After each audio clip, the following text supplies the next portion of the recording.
अस्सलाम वालेकुम। आज की साइंस सीरीज़ के लेक्चर के साथ मैं हूँ शाहजू सरकास के लिए। अभी आपने ये नंबर देखा होगा ना स्क्रीन पर। इस पे आप एडमिशन करवा सकते हो, जो एडमिशन लेना चाहते हैं। ठीक है जी। एंड यहाँ पर मैं साइंस के सारे क्वेश्चन जो पोर्शन है, जैसे कि केमिस्ट्री, बायोलॉजी उसके साथ साथ हमारे पास फिज़िक्स भी है एंड ईडीएस भी है, मतलब कि एवीडी साइंस। ठीक है, वो सारी सारी चीज़ें कवर करवा रहे हैं। ठीक है जी।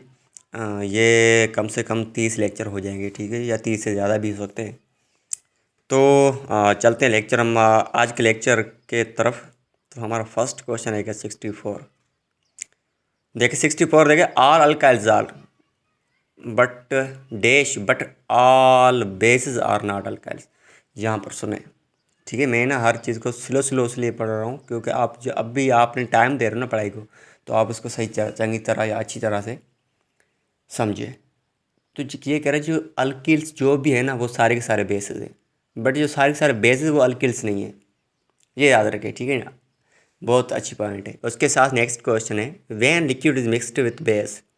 जब कोई एसिड को हम बेस से मिक्स करते हैं, at certain point acidic nature of acid and base, वहाँ पर कोई पॉइंट होती है चीज़, जैसे हम इंजेक्शन लगाते हैं ना, वहाँ पर कोई पॉइंटें होती है। वैसे neutral basic acid and basic nature a base are destroyed with the resulting solution is C neutral। यहाँ पर क्या होता है, देखिए कोई भी एसिड एंड बेस है, वो इस किसी पॉइंट पे हम क्या करते हैं, मिक्स करते हैं। Nature of base are destroyed, वहाँ पर नेचर क्या हो जाती है, बेस की ख़त्म हो जाती है। तो आप जो सॉल्यूशन बनेगा वो कैसा बनेगा, न्यूट्रल बनेगा। एसिड एसिड जो होती है उसकी टेस्ट मालूम है कैसी होती है, उसकी टेस्ट श्योर होती है। ठीक है, मतलब कि बी ऑप्शन करेक्ट रहेगा। उसके बाद देखे इफ़ द बिल्यू ये सुनो, ये क्वेश्चन बहुत बार आ चुका है। बिल्यू लेटिमस होती है ना, जब वो उसको हम जलाते हैं वो रेड कलर में चेंज हो जाती है। रेड कलर रमेन अनअफेक्टेड, उस पर कोई असर नहीं पड़ता। तो उस चीज़ को हम कहेंगे ये चीज़ हमारी है जो एसिड है चीज़ है। ठीक है, आगे देखें उसका अपोजिट।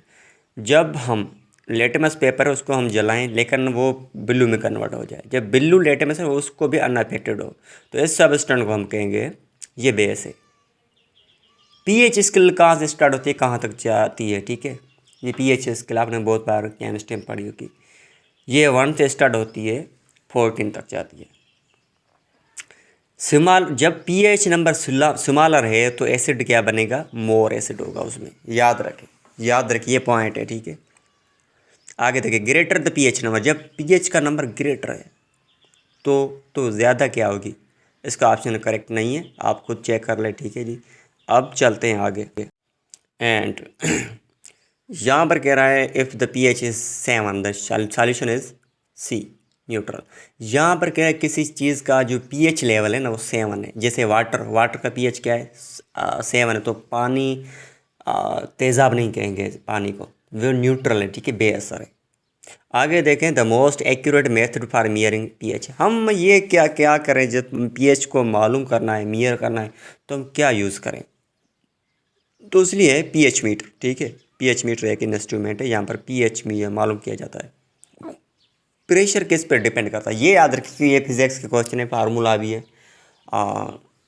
ठीक है, तो पीएच प्रेशर डिपेंड करता है वो दो चीज़ों पे, फोर्स एंड एरिया पर। जितना एरिया है वहाँ पर इतना हम फोर्स लगाएंगे, उसको कहते हैं प्रेशर। जब लार्जर फोर्स लगाना है तो ग्रेटर विल बी इट्स, उसका क्या बढ़ेगा, तो जाहिर सी बात है प्रेशर बढ़ेगा। Dash the surface area greater will be pressure, B similar surface है तो greater will be pressure greater होगा। ठीक है, याद क्या करें, प्रेशर का ऐसा यूनिट मालूम क्या है, पास्कल। आगे हैं, हाँ, एयर प्रेशर इनसाइड है bike tyre is usually about.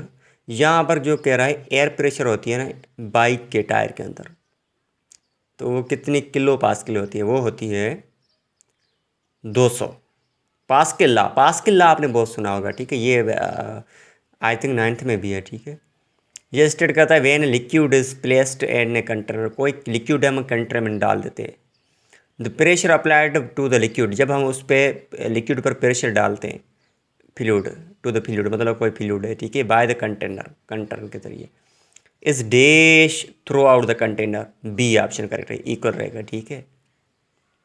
आगे देखें 80 नंबर क्वेश्चन 80, करेक्ट ऑप्शन है सी।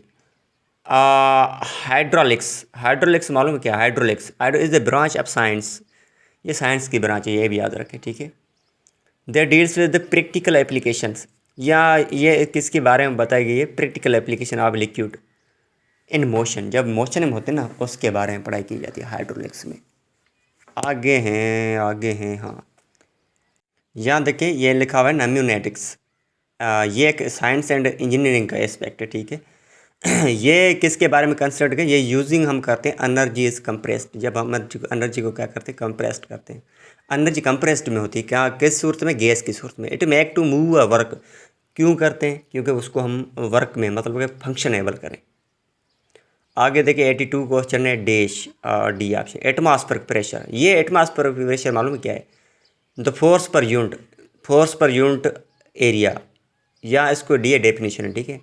एक्सर्टेड अगेंस्ट द सरफेस, किसके वो सामना करती है? सर अगेंस्ट होती है surface, by weight of air का वेट के अब सरफेस, जो सरफेस से ऊपर होता है, ठीक है, ये उसको एटमॉस्फेयर प्रेशर कहते हैं, ठीक है, ये आप सबको मालूम होगा। 83 देखें, atmospheric pressure varies with the of the dash, C option correct, H height object about sea level. यहाँ पर देखिए एटमॉस्फेरिक प्रेशर ना वेरीज मतलब डिफरेंट, वेरीज करता है with the height object sea level, वो हाइट पे डिपेंड करता है, ठीक है, सी लेवल के। आगे देखें 84 क्वेश्चन, एट हाई, यहाँ पर देखिए at high altitude atmosphere pressure, जितना एल्टीट्यूड ज़्यादा तो एटमॉस्फेयर प्रेशर क्या होगा? एल्टीट्यूड मतलब हाइट, यहाँ पर देखें लोअर प्रेशर होगा, ठीक है, याद रखा करें। अब चलते हैं आगे। हाँ, ये पॉइंट्स होते हैं ना, ये याद रखें, ठीक है। मैं कोशिश ये करता हूँ आपको समझाऊँ, क्योंकि मैं एवरी क्वेश्चन को ये लिखा तो ज़्यादा बहुत होता है, लेकिन मैं उसको सिंपल करके बताता हूँ क्योंकि आपको याद अच्छी तरह से रहे, ठीक है। एंड कभी कभी कुछ क्वेश्चन ऐसे होते हैं जो मुझे समझ में नहीं आते, मैं उसको लेकिन ट्रांसलेट कर लेता हूँ, लेकिन उसका कॉन्सेप्ट नहीं क्लियर करवा सकता हूँ, ठीक है, वो उसका आप छोड़ दें, लेकिन और क्वेश्चन को भी ना छोड़ें, ठीक है, जो मैं आपको सही अच्छी तरह से पढ़ा रहा हूँ, ठीक है। आगे देखें क्वेश्चन हमारा है नेक्स्ट, यहाँ कह रहा है कौन सा होगा? 85 होगा। Dash is the dash correct है बैरोमीटर। यहाँ तो देखिए बैरोमीटर ने ये एक डिवाइस है, क्या मेयर करते हैं? एटमॉस्फेरिक प्रेशर एट लोकेशन, जो लोकेशन होती है वहाँ का जो एटमॉस्फेरिक प्रेशर हम मेयर करते हैं, वो उसके लिए हम यूज़ करते हैं बैरोमीटर। आगे देखें 86 क्वेश्चन, ये कह रहा है the physical quantity can be expressed as a combination of, physical quantity हम किसके कॉम्बिनेशन के थ्रू एक्सप्रेस कर सकते हैं? C option magnitude and unit के थ्रू। दोज फिजिकल क्वांटिटीज़, कौन सी physical quantity which can be neither be derived, उसको ना तो हम ड्राइव कर सकते हैं, ठीक है, निकाल सकते हैं, फ्रॉम द अदर क्वांटिटीज़, और ये सबको मालूम होगा फंडामेंटल क्वांटिटी, ये ना फिक्स होती है, आई थिंक 7-8 है, ठीक है, इसको हम ड्राइव नहीं करते। सपोज करें जैसे न्यूटन है, उसमें आई थिंक किलोग्राम्स आते हैं, एक्सीलरेशन आई थिंक आती है, मालूम नहीं, बट मैं ऐसे कहता हूँ, जब हम फंडामेंटल को मिला के दूसरा यूनिट बनाते हैं ना, ऐसा नहीं है, ये फिक्स होते हैं, ठीक है। जैसे मैं बोलूँ क्या मास का क्या किलोग्राम है, ऐसे। आगे है हाँ, सी ऑप्शन करेक्ट है, यहाँ पर रहेगा ड्राइव्ड, ये मैं 88 का बता रहा हूँ, ठीक है, उससे 87 का नहीं। ड्राइव्ड वो होते हैं, या जाहिर सी यहाँ पर ड्राइव्ड मतलब ड्राइव कहाँ से निकाली गई? ये ड्राइव्ड जो होती है ये दूसरों में से निकाली गई होती है। कहाँ से निकालते हैं? फंडामेंटल से निकालते हैं, ठीक है, क्वांटिटी बनाने के। ये क्वांटिटी आपके मैं बता रहा हूँ, ये यूनिट के बारे में बता रहा हूँ, क्वांटिटी उसको कहते हैं, ठीक है। आगे चलते हैं, जैसे एक्सीलरेशन का यूनिट आपने सुना होगा मीटर पर सेकंड, यहाँ पर मीटर एंड सेकंड दोनों मिलाया है, ये मीटर सेकंड दोनों क्या है? ये फंडामेंटल है, इन दोनों को मिला के आगे ड्राइव्ड क्वांटिटी बनाई है इन्होंने। आगे देखिए 89 question, the standard physical quantity is called, जो स्टैंडर्ड फिजिकल क्वांटिटी उसको हम क्या कहते हैं? 89 का क्वेश्चन होगा ए, यूनिट कहते हैं, ठीक है। लास्ट एंड लीव लास्ट, ठीक है, a measuring cylinder is used in a laboratory, एक सिलेंडर हम यूज़ करते हैं नाप मियरिंग के लिए लेबॉरेटरी में, for the measuring exact correct measuring के लिए, क्या यूज़ करते हैं, volume of the liquid, liquid का वॉल्यूम चेक करने के लिए यूज़ करते हैं। ठीक है, आपने वहाँ पर इंजेक्शन में देखा होगा। वैसे आज के लिए इतना काफ़ी है। Thank you.